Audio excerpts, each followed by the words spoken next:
Hi everyone, welcome to my channel. My name is Geraldi. So today we're going to be talking about how to overcome your excuses and become more disciplined. So this is a struggle that I used to have a lot before. I used to come up with every excuse in the book to not do something, especially when something was really hard and really difficult and I didn't want to do it. I came up with 6 different ways on how to help yourself stop giving into those excuses, how you can overcome them and become more disciplined. Because in reality, our excuses are just an emotional reaction to the hard work that we have to put in. Once you recognize what is the underlying of your excuse, like what does your excuse mean, that is when you can really attack it and be like, okay, if this is what this means, how do I counteract that? How can I make this easier for myself? How can I become more disciplined to not let these excuses define me? I feel like this is where we kind of get stuck, is taking the big picture and putting it into smaller steps. This has helped me so much because when we look at a hard task, let's say it's writing an essay or going to the gym, like that takes a lot of willpower to do, and it requires so much of your focus, and it's not an instant gratification. You have to be able to get through that hard work first before you can even see any sort of gratification afterwards. So it's hard to think in the moment. It's hard for our brains to conceptualize the pleasure in doing the hard work, and so our brains will turn that hard work into an excuse, like, oh, I don't want to do this, I want to procrastinate, it's too hard, I'll do it tomorrow, like I still have time.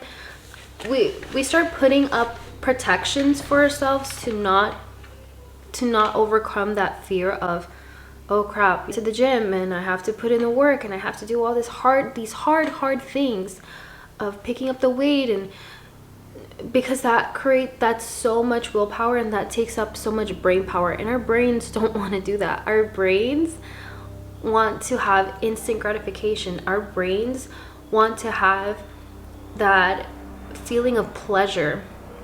That's what we want. We don't want the pleasure later, we want the pleasure now. So when you take a big task like writing your essay and you break it up into smaller steps where your brain cannot even come up with an excuse to not do it, that is when you will start to see yourself become more and more disciplined. So let me give you an example. Let's say the example is that you have to write an essay and you're giving the excuse of, I don't want to do this, I want to rest and I want to scroll on social media, right? Break it up into such a small excuse that your brain could be like, this is too easy, like that's not that hard, I can do that. Let's say your first step is getting off that phone, turning it off. I could do that, I could turn off my phone, turn it off. Okay, what's the next step? I can grab my laptop and open it. That's so easy, I can do that, that's not that hard. You open up your laptop, and let's say the next step is opening up Google Docs. I can open up Google Docs. I just tippity tap on my little keyboard, put Google Docs, and then boom, it's right there. Okay, that wasn't that bad. Now, what's the beginning of your essay? Writing the facts, your name of the class, the name of the title of this essay. I can do that. That's so easy. You start writing your name, writing the name of the class, writing the name of the essay, and the next thing you know, you're like, I'm already here, might as well put in the work.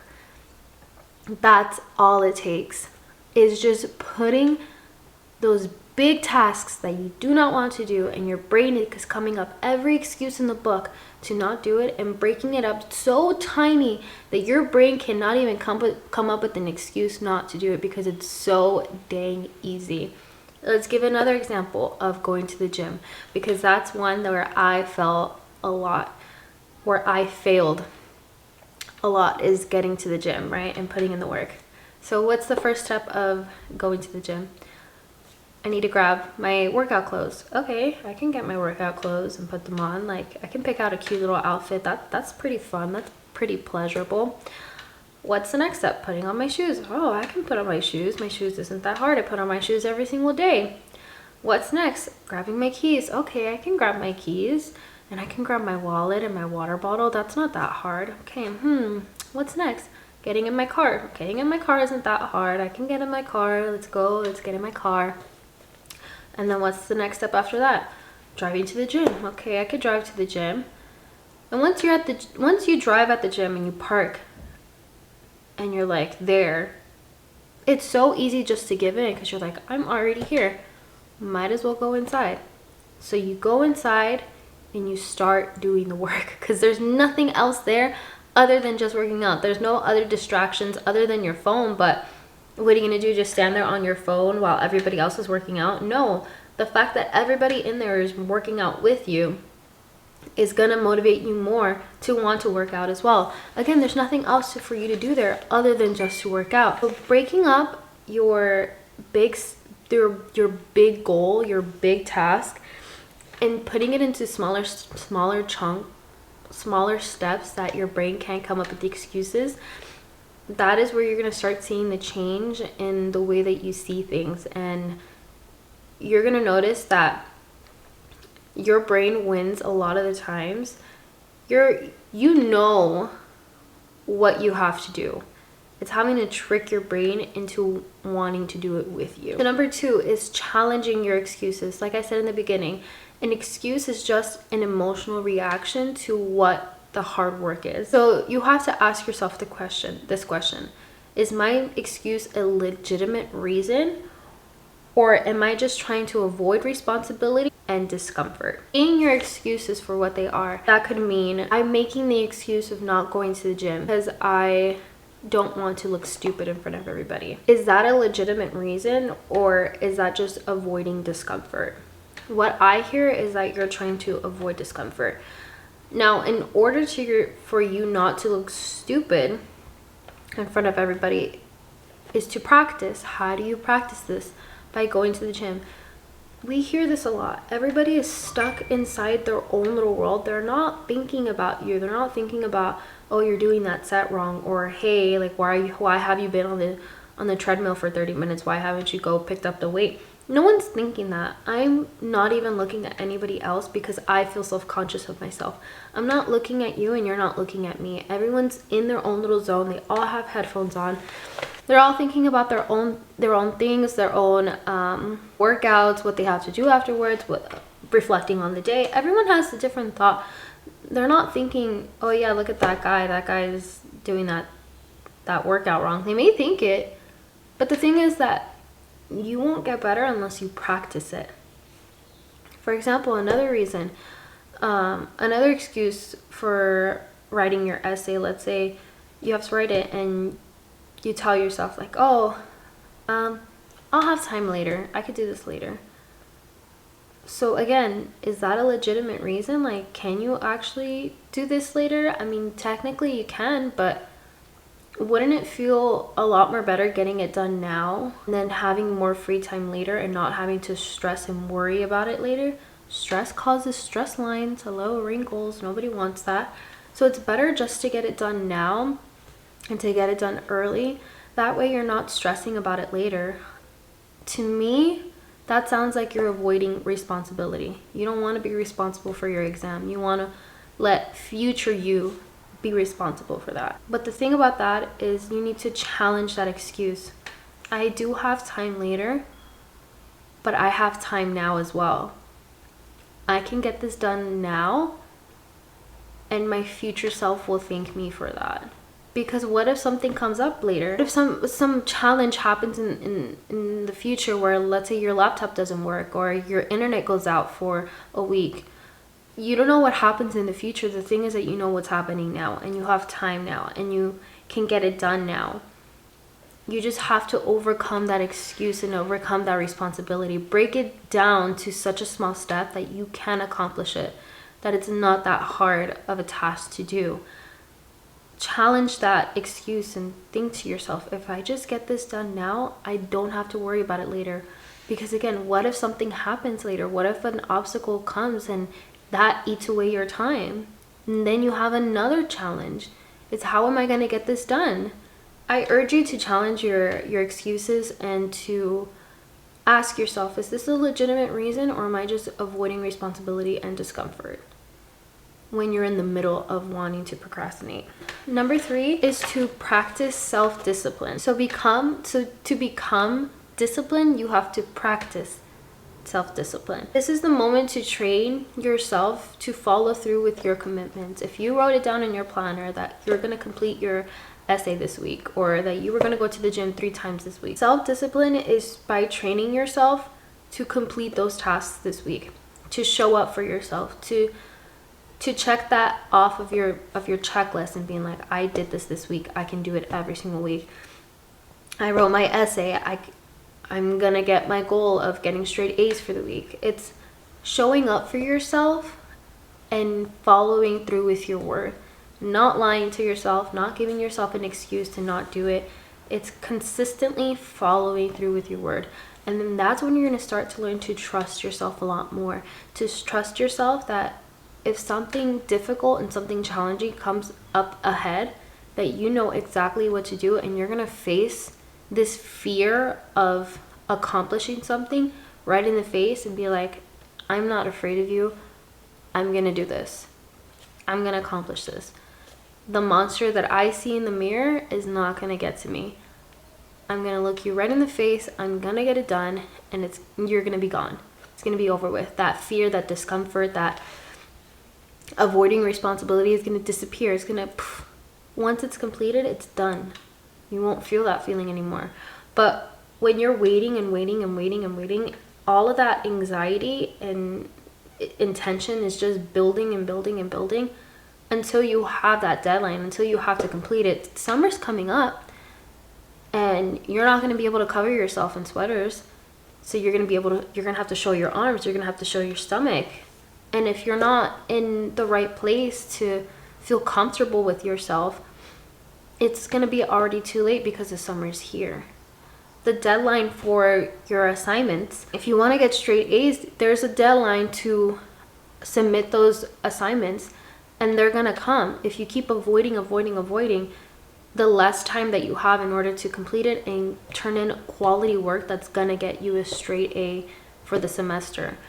So stop avoiding responsibility, stop avoiding discomfort, because either you're going to feel discomfort now and get it done, or you're going to feel discomfort later and reap the consequences of avoiding. So practicing self-discipline involves creating deadlines for yourself, having a routine set, having a routine set so you can stay focused and stay productive. So having a deadline, every assignment has a deadline. Having a routine, a gym routine, so that you know when you show up to the gym, you know exactly what day it is and what area you're going to work on. Is it an area of your glutes? Is it an area of your legs, your arms, your abs? You're showing up and you know what you have to do, and you're staying focused and you're staying productive. You're not wasting time trying to look for a workout online because you already have a gym routine set. You show up, you do it, and you're done. So number 4 to overcoming excuses is to visualize success. Visualizing is such a great tool because having an imagination for your success is truly going to keep you in the game, and it's going to keep you in it longer. When you envision having your goal, how is that going to make you feel? Ask yourself this question: what would life look like if you were able to accomplish your goal? You can utilize this as a motivation to keep going. Write this in your journal, write this on your mirror in your bathroom. What would life look like? What would it mean if you were to accomplish this? How would this manifest in your life? What would having success mean to you? Would you feel proud of yourself? Would you feel like you can take on anything? Would it give you the courage to do more things? Truly reflect and visualize, what would it mean if I could do this? It means that I could do it again, and I could do it better and do it over and over and over again. And no matter what obstacle comes to me, I already have the tools equipped in order to challenge that obstacle. So number 5 is to celebrate small victories. So any progress that you make throughout your journey and accomplishing your goals, it's so important to celebrate yourself, because when you're just working and working and working without any sort of treating yourself, any sort of form of self-care, you start to feel burnt out and you start to lose yourself. When you take a step back, when you accomplish something and you take a step back and you think to yourself like, wow, I really did that, and you celebrate that, you start to feel good and you start to feel more motivated and you want to keep going. So give yourself positive reinforcement so that it can keep you in the game. Positive reinforcement can look like two ways: either personal, which means giving yourself a treat or providing yourself with some sort of self-care, like taking a bath or buying your favorite skincare and doing a face mask, something that's part of self-care. And then number two is social reinforcement, where you tell somebody about it and in return they're proud of you. They tell you good job, they tell you cool, they give you a sense of encouragement. This gives you a sense of encouragement. So you could do this by sharing your accomplishments with your friends, with your family, or even on the internet. The last thing is to develop a positive mindset. You guys have no idea how much having a positive mindset can truly change your life. Because somebody just walked by. I'm in front of my mirror, and so somebody just walked by and just saw me sitting here filming, and it's like the most embarrassing thing ever. And it's like a neighbor too. Okay, anyways, going back to creating a positive mindset. So create a positive mindset towards achieving your goals.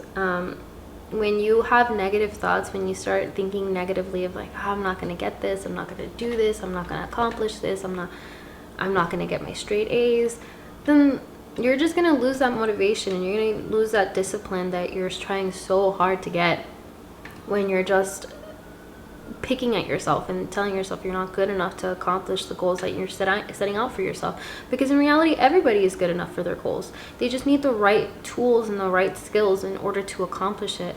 But once you get it, it's yours. They can't take it away. Once you get straight A's, that's yours. They can't take that away. Once you get to your goal weight, it's yours. They can't take it away unless you are giving into your old habits, unless you start eating wrong again, unless you start procrastinating all your classes again, and you're not doing the work that needs to be done. You can keep doing this over and over. Once you become disciplined, once you become motivated, once you become just hyper focused on accomplishing your goals and you accomplish it, you're gonna keep doing that over and over again, because you already found the tools and the skills and the resources you need in order to get that. So creating a positive mindset so you can accomplish it will take you farther than you will possibly ever know. Instead of viewing obstacles and setbacks as a form of failure, you can use it as a place to learn and to reflect and to think, okay, this didn't work out, what can I do differently next time? And you can use them as opportunities to grow. So I really hope this video was helpful in some way, form, or fashion, and please don't forget to subscribe to my channel if you haven't already. Also click the notification bell so you do know when I do upload, and I will catch you guys on the next one. Bye. Mwah.